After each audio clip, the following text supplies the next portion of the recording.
ವಿದ್ಯಾರ್ಥಿಗಳೇ, ಕಲಿಕಾ ಚೇತರಿಕೆ ಉಪಕ್ರಮ 2022-23 ಇದರಲ್ಲಿ ಗಣಿತ 8ನೇ ತರಗತಿಯ ಕನ್ನಡ ಮಾಧ್ಯಮದ ಕಲಿಕಾ ಹಾಳೆಗಳನ್ನು ನೋಡೋಣ.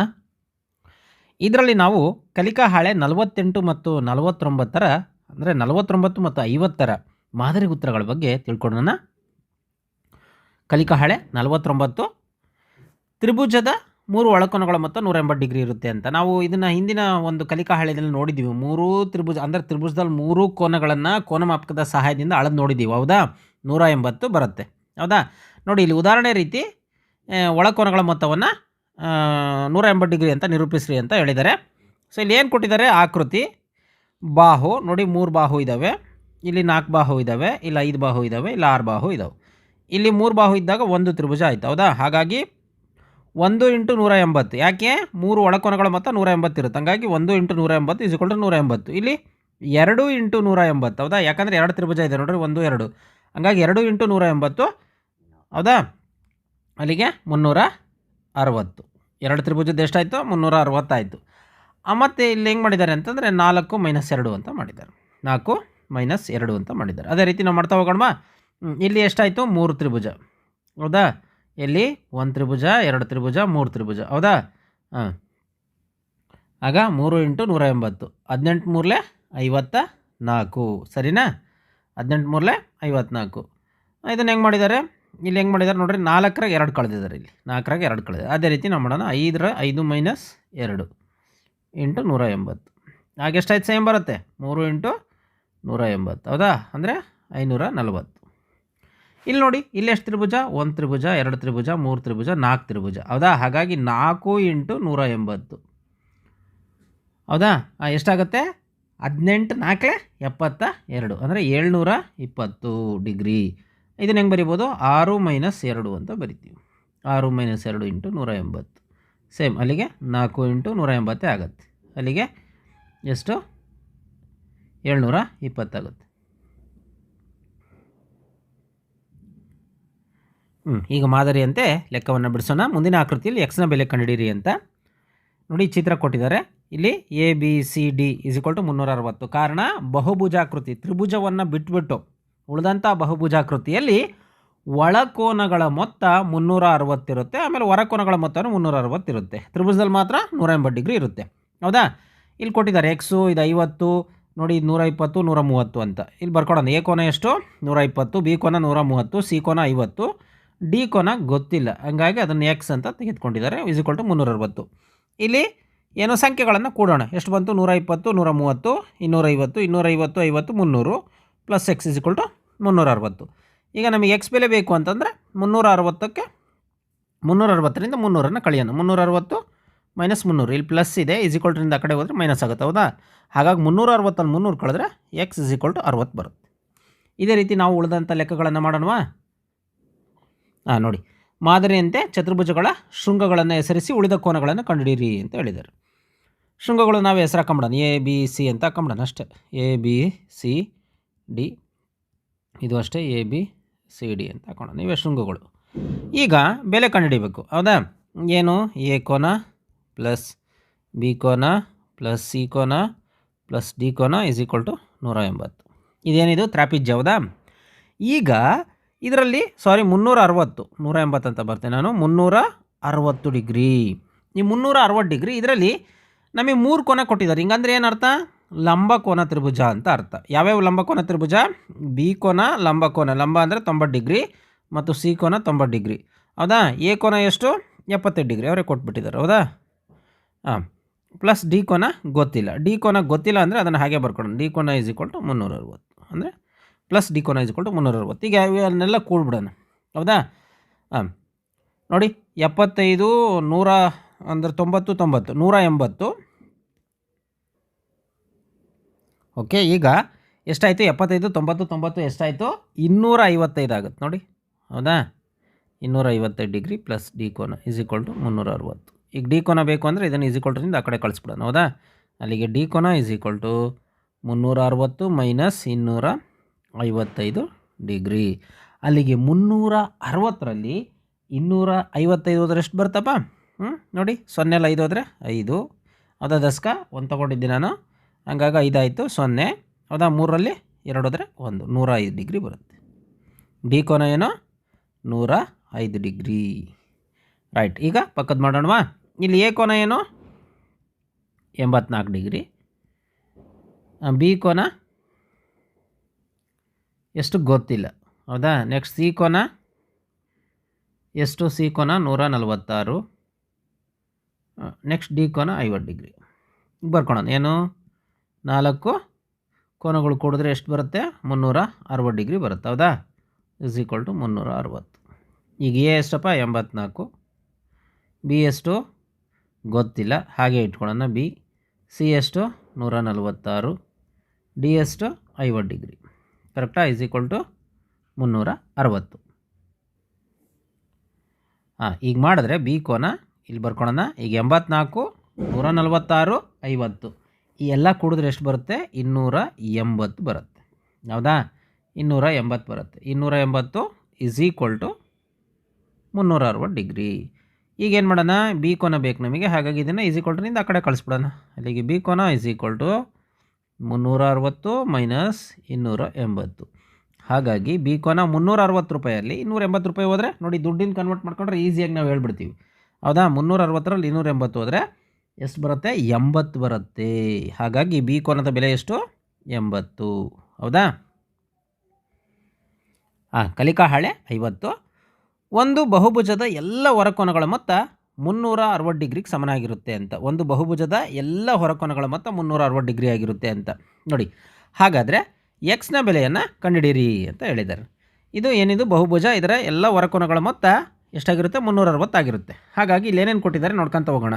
ಎಕ್ಸ್ ಕೋನ ಗೊತ್ತಿಲ್ಲ, ಹೌದಾ. ಇದು ಯಾವುದೋ ಒಂದು 90 ಕೊಟ್ಟಿದ್ದಾರೆ, ಒಂದು 50 ಕೊಟ್ಟಿದ್ದಾರೆ, ಇನ್ನೊಂದು 110 ಕೊಟ್ಟಿದ್ದಾರೆ. ಎಲ್ಲ ಸೇರಿದ್ರೆ ಎಷ್ಟಾಗಬೇಕು 360 ಆಗಬೇಕು. ಹಾಗಾಗಿ ಎಕ್ಸ್ ಬಿಡ್ಕೊಂಡು ಇವು ಸಂಖ್ಯೆಗಳನ್ನೆಲ್ಲ ಕೂಡ್ಬಿಡೋಣ. ಕೋನಗಳು ಕೂಡಿದ್ರೆಷ್ಟು 250 ಆಯಿತು. 250 ಇಸ್ ಈಕ್ವಲ್ ಟು 360. ಈಗ ನಮಗೆ ಎಕ್ಸ್ ಕೋನ ಎಕ್ಸ್ ಬೆಲೆ ಬೇಕಾಗಿರೋದ್ರಿಂದ 360ರಿಂದ 250 ಕಳೆಯೋದು ಎಷ್ಟು ಬರುತ್ತೆ 110 ಬರುತ್ತೆ. ಹಾಗಾಗಿ ಎಕ್ಸ್ನ ಬೆಲೆ ಏನು 110. ಅದೇ ರೀತಿ ನಾವು ಮಾಡ್ತಾ ಹೋಗೋಣ ಉಳಿದವು. ಈ ಮುಂದಿನ ಚಿತ್ರದಲ್ಲಿ ಎಕ್ಸ್ನ ಬೆಲೆಯನ್ನು ಕಂಡುಹಿಡಿಯಿರಿ ಅಂತ ಕೊಟ್ಟಿದ್ದಾರೆ. ಅದೇ ಎಲ್ಲ ಬಹುಭುಜಾಕೃತಿಗಳು ನೋಡಿ, ನೆನ್ಪಿಟ್ಕೊಳ್ಳಿ, ತ್ರಿಭುಜನೂ ಸೇರಿದಂತೆ ಎಲ್ಲ ಬಹುಭುಜಾಕೃತಿಗಳ ಹೊರಕೋನಗಳ ಮೊತ್ತ 360 ಡಿಗ್ರಿ ಬರುತ್ತೆ, ಹೌದಾ. ಹಾಗಾಗಿ ಎಕ್ಸ್ ಕೋನ plus 125 plus 125 is equal to 360 degree, ಹೌದಾ. ಈಗ ಎಕ್ಸ್ ಕೋನ ಪ್ಲಸ್ 125 ಎಷ್ಟಾಯಿತು 250 ರೂಪಾಯಿ ಆಯಿತು, ಹೌದಾ. 250 ಈಸ್ ಈಕ್ವಲ್ ಟು 360 ಡಿಗ್ರಿ. ಈಗ ಎಕ್ಸ್ ಇಸ್ ಈಕ್ವಲ್ ಟು 360ರಲ್ಲಿ 250 ಕಳೆಯೋದು, ಹೌದಾ.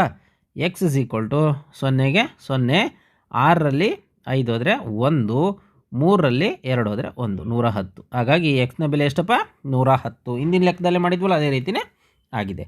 ಈಗ ಇದನ್ನು ಮಾಡ್ತಾ ಹೋಗೋಣವಾ. ಓಕೆ, ಸೇಮ್ ಇಲ್ಲೇನು ಎಕ್ಸ್ ಕೋನ ಬೇಕು ನಮಗೆ, plus 90 degree plus 60 degree plus 100 is equal to ಎಷ್ಟು 360, ಹೌದಾ. ಈಗ ಎಕ್ಸ್ ಪ್ಲಸ್ ಇವನ್ನೆಲ್ಲ ಕೂಡ್ಬಿಡೋಣ. 90 60 ಎಷ್ಟು 150, 150 100 250 ಸೇಮ್ ಅದೇ ಉತ್ತರ ಬರುತ್ತೆ ನೋಡ್ರಿ. Is equal to 360. 250 is equal to 360. ಈಗ ಎಕ್ಸ್ ಈಸ್ ಈಕ್ವಲ್ ಟು ನಮಗೇನು ಮಾಡೋಣ 250 ಈಸ್ ಈಕ್ವಲ್ ಟು ನಿಂದ ಆ ಕಡೆ ಕಳಿಸೋಣ ಅಲ್ವಾ. ಆಗ x is equal to 360 minus 250. ಅಲ್ಲಿಗೆ ಸೇಮ್ ನೋಡಿ ಈ ಲೆಕ್ಕ ಏನು ಬಂದಿತ್ತಲ್ಲ ಅದೇ ಬರುತ್ತೆ, ಹೌದಾ. 360ಅಲ್ಲಿ 250 ಹೋದರೆ 110, ಇದಕ್ಕೆ ಉತ್ತರ ಬರುತ್ತೆ. ಎಕ್ಸ್ ವೈ ಝೆಡ್ ನ ಬೆಲೆ ಕಂಡುಹಿಡಿಯಿರಿ ಅಂತ ಕೇಳಿದ್ದಾರೆ. ಒಂದು ಸಮಾಂತರ ಚತುರ್ಭುಜವಾದರೆ ಅದರ ಅಭಿಮುಖ ಕೋನಗಳು ಸಮನಾಗಿರ್ತವೆ ಅಂತ ಕೊಟ್ಟಿದ್ದಾರೆ. ನೋಡಿ ಇಲ್ಲಿ ತ್ರಿಭುಜ ಇದೆ, ಆದರೆ ಸಮಾಂತರ ಚತುರ್ಭುಜ ಅಂತ ಕೊಟ್ಟಿದ್ದಾರೆ. ಹಾಗಾಗಿ ನೀವು ಕನ್ಫ್ಯೂಸ್ ಮಾಡ್ಕೋಬೇಡಿ. ಇದು ತ್ರಿಭುಜ, ತ್ರಿಭುಜದ ಬಾಹ್ಯ ಕೋನಗಳು ಕಂಡುಹಿಡಿದು ನಾವೇನು ಮಾಡೋಣ, ಇದರ ಎಕ್ಸ್ ವೈ ಝೆಡ್ನ ಬೆಲೆ ಕಂಡುಹಿಡಿಯೋಣ. ಈಗ ನಿಮಗೆ ನೆನಪಿರಲಿ ಏನು ಅಂತಂದರೆ ಈ ನೋಡಿ ಈಗ ಏನು ಮಾಡೋಣ ಅಂತಂದರೆ ಒಳಕೋನಗಳನ್ನು ಫಸ್ಟ್ ಕಂಡುಹಿಡ್ಕೊಳ್ಳೋಣ ನಾವು. ತ್ರಿಭುಜದ 3 ಒಳಕೋನಗಳ ಮೊತ್ತ ಎಷ್ಟಪ್ಪ 180 ಡಿಗ್ರಿ ಬರುತ್ತೆ, ಹೌದಾ. ಆದರೆ ಇಲ್ಲಿ ಯಾವ್ಯಾವ ಕೋನ ಕೊಟ್ಟಿದ್ದಾರೆ ಅಂದರೆ 30 ಇದೆ, 90 ಇದೆ, ಮತ್ತು ಇದು ಕೊಟ್ಟಿಲ್ಲ. ಇದನ್ನು ನಾವೇನು ಮಾಡೋಣ ಎಕ್ಸ್ ಅಂತ ಕರ್ಕೊಂಬಿಡೋಣ, ಹೌದಾ. ಅಥವಾ ಬೇರೆ ಏನಾದ್ರು ಚಿಹ್ನೆ ಕೊಟ್ಬಿಡೋಣ, ಯಾಕಂದರೆ ಎಕ್ಸಲ್ಲಿರೋದ್ರಿಂದ ಇದಕ್ಕೆ ಬೇರೆ ಕೊಟ್ಬಿಡೋಣ. ಒಂದು ಪಿ ಅಂತ ಹೆಸರು ಕೊಡ್ತೀನಿ ನಾನು, ಹೌದಾ. ಪಿ ಅಂತ ಹೆಸರು ಕೊಡ್ತೀನಿ. P is equal to 180 degree. ಇಲ್ಲಿ 30 ಮತ್ತು 90 ಎರಡು ಸೇರಿದ್ರೆ ಎಷ್ಟಾಯಿತು 120 plus P is equal to 180, ಕರೆಕ್ಟಾ. ಹಾಗಾಗಿ ಪಿ ಬೇಕು ಅಂತಂದರೆ 120 ರಿಂದ ಆ ಕಡೆ ಕಳ್ಸೋಣ. ಅಲ್ಲಿಗೆ 180 ಮೈನಸ್ 120, ಅಲ್ಲಿಗೆ ಪಿ = 60 ಡಿಗ್ರಿ. ನೋಡಿ, ಹಾಗಾದರೆ ಇದ್ರ ಬೆಲೆ ಎಷ್ಟು ಬಂತಪ್ಪ ವಿದ್ಯಾರ್ಥಿಗಳೇ? 60 ಡಿಗ್ರಿ ಬಂತಿದೆ. ಈಗ ಒಳಕೋನಗಳು ಕೊಟ್ಟಿದ್ದಾರೆ. ಒಳಕೋನ ಕೊಟ್ಟಾಗ ನಾವು ಹೊರಕೋನವನ್ನು ಸುಲಭವಾಗಿ ಕಂಡುಹಿಡಿಬೋದು. ಹೇಗೆ ಅಂತ ನೋಡೋದಾದರೆ ಇಲ್ಲಿ ನೋಡ್ರಿ, ಇಲ್ಲಿ ಝೆಡ್ ಏನಿದೆ ಇದು ಝೆಡ್ ಕೋನ, ಇದು ಝೆಡ್ ಕೋನ ಅಂತ ಕರೆದ್ರೆ ನಾವು ತ್ರಿಭುಜದಲ್ಲಿ ನೆನ್ಪಿಟ್ಕೊಳ್ಳಿ, ಒಳಕೋನ ಮತ್ತು ಹೊರಕೋನ ಎರಡೂ ಸೇರಿಸಿದಾಗ 180 ಡಿಗ್ರಿ ಬರಬೇಕು. 180 ಡಿಗ್ರಿ ಬರಬೇಕು. ಹಾಗಾಗಿ ಝೆಡ್ ಪ್ಲಸ್ 30 ಎಷ್ಟು?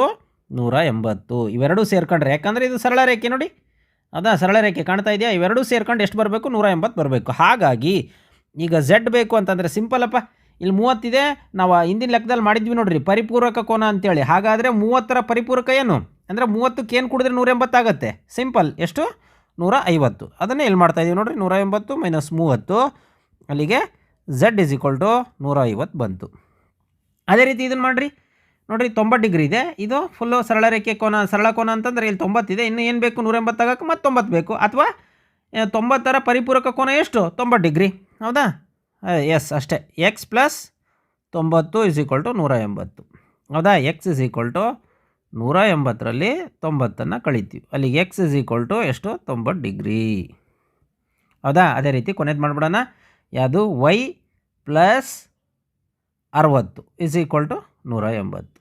ಅಲ್ಲಿಗೆ ವೈ = 180 - 60 ಅಂದರೆ 60ರ ಪರಿಪೂರಕ ಏನು? 120. ಅಂದರೆ 180ರಲ್ಲಿ 60 ಕಳೆಯೋದು ಅಂತ. ಹೌದಾ? ಹಾಗಾಗಿ ವೈ = 120 ಅಂತ. ನಾವು ಮಾಡಿರೋದು ಸರಿನೋ ತಪ್ಪು ಅಂತ ಚೆಕ್ ಮಾಡ್ಕೊಳಕ್ಕೆ ಏನು ಮಾಡ್ಬೋದು? ಈ ಎಕ್ಸ್ ಕೋನ ಮತ್ತು ವೈ ಕೋನ ಮತ್ತು ಝೆಡ್ ಕೋನ, ಹೊರಗಿನ ಕೋನ ತಾನೇ ಇವೆಲ್ಲವೂ ಸೇರಿದ್ರೆ 360 ಬರಬೇಕು. ಬರುತ್ತೋ ಇಲ್ಲ ಅಂತ ನೋಡೋಣ. ಎಕ್ಸ್ ಕೋನ ಎಷ್ಟಪ್ಪ? 90 ಡಿಗ್ರಿ. ಹೌದಾ? ವೈ ಕೋನ ಎಷ್ಟಪ್ಪ? 120 ಡಿಗ್ರಿ. ನೆಕ್ಸ್ಟ್ ಝೆಡ್ ಕೋನ ಎಷ್ಟಪ್ಪ? 150 ಡಿಗ್ರಿ. ಈ ಮೂರು ಸೇರಿಸಿದ್ರೆ 360 ಆಗುತ್ತೆ ನೋಡಿರಿ. 0 0 0, ಎಸ್ 0 ಬರುತ್ತೆ. ಹೌದಾ? 9 2 11, 11 6 ಎಷ್ಟು? 11 6 16. ಹೌದಾ? 11 6 16 ಕಾರು 10 1 ನೋಡಿ, ಇಲ್ಲೇನೂ ಇಲ್ಲ. ಹೌದಾ? ಇಲ್ಲಿ 1 1 2 2 1 3 360 ಬಂತು. ಹಾಗಾಗಿ ನಾವು ಮಾಡಿರೋದು ಸರಿ ಅಂತ ಇದರಿಂದ ಗೊತ್ತಾಗುತ್ತೆ. ಹೌದಾ? ನಾನು ನನ್ನ ಕಲಿಕೆ ಈವರೆಗೆ ಕಲಿತಿದ್ದನ್ನು ಸ್ವಾವಲೋಕನ ಮಾಡ್ಕೊಳ್ತಕ್ಕಂಥದ್ದು. ಎಲ್ಲ ಬಾಹುಗಳು ಮತ್ತು ಅದರ ಕರ್ಣಗಳು ಮತ್ತು ಕೋನಗಳು ಸಮನಾಗಿರ್ತಕ್ಕಂಥ ಚತುರ್ಭುಜ ಯಾವುದು ಅಂತ. ಚತುರ್ಭುಜದಲ್ಲಿ ಬಹಳ ವಿಧ ಇದ್ದಾವೆ. ಯಾವುದು? ಚೌಕ, ಆಯತ, ತ್ರಾಪಿಜ್ಯ, ವಜ್ರಾಕೃತಿ, ಹೌದಾ, ಮತ್ತು ಪತಂಗ, ಸಮಾಂತರ ಚತುರ್ಭುಜ, ಇವೆಲ್ಲವೂ ಏನೋ ಚತುರ್ಭುಜಗಳೇ. ಅದರಲ್ಲಿ ಕೋನನೂ ಸಮ ಇರಬೇಕು, ಬಾಹುನೂ ಸಮ ಇರಬೇಕು, ಕರ್ಣನೂ ಸಮ ಇರಬೇಕು. ಯಾವ್ದು ಹೇಳ್ರಿ? ಚಕ್ಕನಾಗಿ ಹೇಳ್ತೀರಿ ಅಂದ್ಕೊಂಡಿದ್ದೀನಿ. ಎಸ್, ಚೌಕ ಅಥವಾ ವರ್ಗ ಅಂತ ಕರೀತಾರೆ. ಹಾಗಾಗಿ ಅದರ ಸರಿ ಉತ್ತರ ಚೌಕ ಅಥವಾ ವರ್ಗ. ಕೊಟ್ಟಿರುವ ಆಯತದ ಕರ್ಣಗಳು PN = 4x + 6 ಮತ್ತು MO = 5x + 5 ಅಂತಿದೆ. ಇದರಲ್ಲಿ ಎಲ್ಲ ಕೋನಗಳು ಕಂಡುಹಿಡಿಯಿರಿ ಅಂತ ಹೇಳಿದ್ದಾರೆ. ನೋಡಿ ವಿದ್ಯಾರ್ಥಿಗಳೇ, ಇದಕ್ಕೂ ಇದಕ್ಕೇನು ಸಂಬಂಧನೇ ಇಲ್ಲ, ಕೋನಕ್ಕೂ ಇದಕ್ಕೂ. ಹಾಗಾಗಿ ನಾವು ಡೈರೆಕ್ಟ್ ಆಯತದಲ್ಲಿ, ನೆನಪಿದೆ ನಮಗೆ, ಆಯತದ ಎಲ್ಲ ಕೋನಗಳು, ಆಯತದಲ್ಲಿರ್ಬೋದು ಚೌಕದಲ್ಲಿರ್ಬೋದು, ಎಲ್ಲ ಕೋನಗಳು ಏನಾಗಿರ್ತವೆ? 90 ಡಿಗ್ರಿ ಆಗಿರ್ತವೆ. ಹಾಗಾಗಿ ನಾವು ಡೈರೆಕ್ಟ್ ಬರೆದ್ಬಿಡೋಣ. ಆಯತದ ಎಲ್ಲ ಕೋನಗಳು, ಯಾಕೆ ಕೋನಗಳು ಕಂಡುಹಿಡಿಯೋಕೆ ಕೇಳಿದಾರಲ್ಲ, ಎಲ್ಲ ಕೋನಗಳು 90 ಡಿಗ್ರಿ ಹಂಗಿರ್ತವೆ. ಅಂದರೆ ಪ್ರತಿ ಕೋನ, ಎಲ್ಲ ಕೋನಕ್ಕಿಂತ ಆಯತದ ಪ್ರತಿ ಕೋನ ಏನಾಗಿರುತ್ತೆ? 90 ಡಿಗ್ರಿ ಆಗಿರುತ್ತದೆ. ಹೌದಾ? ಇದು 90 ಡಿಗ್ರಿ. P ಕೋನನು 90 degree. ಹೌದಾ? ಓ ಕೋನನು 90 ಡಿಗ್ರಿ. ಬರ್ದ್ಬಿಡ್ಬೇಕಿಲ್ಲಿ. ಎಮ್ ಕೋನನು 90 ಡಿಗ್ರಿ. ನೆಕ್ಸ್ಟ್ ಎನ್ ಕೋನನು 90 ಡಿಗ್ರಿ ಅಂತ. ಹೌದಾ? ರೈಟ್. ಚತುರ್ಭುಜಾಕಾರದ ಫೋಟೋ ಫ್ರೇಮ್ನಲ್ಲಿ ಒಂದು ಕರ್ಣವು ಮತ್ತೊಂದು ಕರ್ಣಕ್ಕಿಂತ ದೊಡ್ಡದಾಗಿದೆ. ಹಾಗಾದರೆ ಅದು ಆಯತವೇ? ಕಾರಣ ಕೊಡಿ ಅಂತ ಕೇಳಿದ್ದಾರೆ. ನೋಡಿ, ಆಯತದಲ್ಲಿ ಏನಾಗಿರುತ್ತೆ? ಆಯತ ಅಂತಂದರೆ ಹಿಂಗೆ, ಇದರಲ್ಲಿ ಕರ್ಣಗಳು ಸಮನಾಗಿರ್ತವಪ್ಪ, ಪರಸ್ಪರ ಛೇದಿಸುತ್ತವೆ ಮತ್ತು ಕರ್ಣ ಸಮ ಆಗಿರ್ತವೆ. ಯಾಕೆ ಅಂದರೆ ಅಭಿಮುಖ ಬಾಹುಗಳು ಸಮ ಆಗಿರೋದ್ರಿಂದ ಇದು ಸಮ ಇರ್ತದೆ. ಆದರೆ ಇದರಲ್ಲಿ ಏನು ಹೇಳಿದರೆ? ಚತುರ್ಭುಜ ಆಕಾರ ಇದೆ ಅಂಥದ್ದು. ಅಂದರೆ ಚತುರ್ಭುಜ ಅಂದರೆ 4 ಬಾಹು ಹೊಂದಿರತಕ್ಕಂಥ ಆಕಾರ. ಹಿಂಗಿದೆ ಆಕಾರ. ಹೌದಾ? ಹಿಂಗಿದ್ಬಿಟ್ಟು ನೋಡ್ರಿ, ಒಂದು ಕರ್ಣ ಇನ್ನೊಂದು ಕರ್ಣದ ಈ ಉದಾಹರಣೆ ಹಿಂಗೆ ಇಲ್ಲಿ ನೋಡ್ರಿ. ಕರ್ಣ ನೋಡ್ರಿ, ಇದು ಚಿಕ್ಕದಿದೆ, ಈಗ ಹಾಕ್ತಾ ಇದ್ದೀನಲ್ಲ ನಾನು, ಇದು ಚಿಕ್ಕದಿದೆ, ಡಾರ್ಕ್ ಮಾಡಿದ್ದೀನಲ್ಲ, ಇದು ದೊಡ್ಡದಿದೆ. ಹಿಂಗಿದ್ದಾಗ ಇದು ಆಯತವೇ? ಅಲ್ಲ. ಏನಿದು? ಇದು ತ್ರಾಪಿಜ್ಯ. ಹಂಗಾಗಿ ಇದು ಆಯತ ಆಗ್ಲಿಕ್ಕೆ ಸಾಧ್ಯ ಇಲ್ಲ. ಆಯತದಲ್ಲಿ ಏನಾಗಿರಬೇಕು? ಆಯತದಲ್ಲಿ ಕರ್ಣಗಳು ಪರಸ್ಪರ ಸಮ ಇರ್ತವೆ. ಹೌದಾ? ಹಾಗಾಗಿ ಇದು ಆಯತ ಅಲ್ಲ. ಹೌದಾ? ಬರಿಬೋದಾ? ಇದು ಆಯತವಲ್ಲ. ಕಾರಣ ಆಯತದಲ್ಲಿ ಕರ್ಣಗಳು ಸಮವಿರುತ್ತವೆ. ಹಂಗಾದ್ರೆ ಏನಾಗಿರ್ಬೇಕದು? ತ್ರಾಪಿಜ್ಯ ಆಗಿರಬೇಕು ಅಂತ. ಫೋಟೋ ಫ್ರೇಮು ತ್ರಾಪಿಜ್ಯ ಆಗಿರಬೇಕು ಅಂತ ಗೊತ್ತಾಗತ್ತೆ.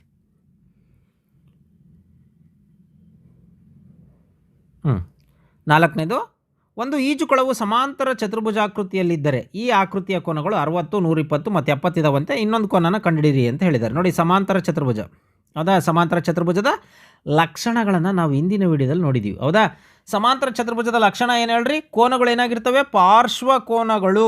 ನೆನ್ಪಿಟ್ಕೊಳ್ರಿ, ಪಾರ್ಶ್ವಕೋನಗಳು ಪರಿಪೂರಕ ಆಗಿರ್ತವೆ. ಅಂದರೆ ಏನರ್ಥ? ಪಾರ್ಶ್ವಕೋನಗಳು ಪರಿಪೂರಕ ಅಂತಂದರೆ 180 ಡಿಗ್ರಿ ಆಗಿರ್ತವೆ ಅಂತ. ಪಾರ್ಶ್ವಕೋನಗಳು ಈ ರೀತಿ ಪಕ್ಕದ ಕೋನಗಳು. ಹೌದಾ? ಹಾಗಾಗಿ ಇದು 60 ಡಿಗ್ರಿ, ಇದು 170 ಇದೆ. ಇಲ್ಲಿ 70 ಡಿಗ್ರಿ ಇದೆ. ಹೌದಾ? 70 ಡಿಗ್ರಿ ಇದೆ. ಹಾಗಾಗಿ ಇನ್ನೇನು ಬೇಕು? ಇಲ್ಲೇನು ಬೇಕು? 180 ಆಗಕ್ಕೆ ನೋಡ್ಬಿಟ್ರೆ ಆಯಿತು. ಹೌದಾ? ಬರೆದ್ಬಿಡೋಣ. ಸಮಾಂತರ ಚತುರ್ಭುಜದಲ್ಲಿ